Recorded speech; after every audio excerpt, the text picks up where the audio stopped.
আমাদের থেকে চলে গেছে।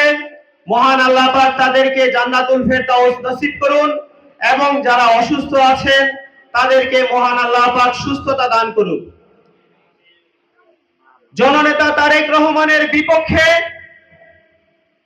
কিছু কুচক্রী মহল বিভিন্নভাবে তারা ষড়যন্ত্রে লিপ্ত, তারা বিভিন্ন মিথ্যা প্রপাগান্ডা প্রচার করছেন। আমরা এর ধিক্কার জানাই। নারায়ণগঞ্জ জেলা কৃষক দলের পক্ষ থেকে এর তীব্র নিন্দা ও প্রতিবাদ জানাচ্ছি। আমরা আজকে এমন এক নেতার সান্নিধ্যে নারায়ণগঞ্জে রাজনীতি করে যাচ্ছি, যেই নেতার নির্দেশনা এরকম। শুধু বীর মুক্তিযোদ্ধা আলহাজ মোহাম্মদ গিয়াসউদ্দিন সাহেব উনি এই সংসদ সদস্য নির্বাচিত হবেন এমনটা নয়।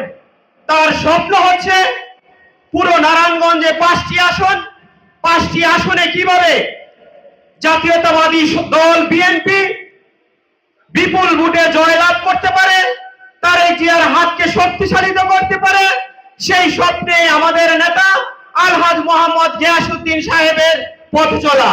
তাই উনি বিভিন্ন থানা, পৌরসভা, উপজেলা বিভিন্ন জায়গায় উনি মানুষের সাথে সম্পৃক্ত হয়ে শুধু বিএনপিকে আগামীতে নেতৃত্ব দেওয়ার জন্য এগিয়ে আসার আহ্বান জানাচ্ছেন।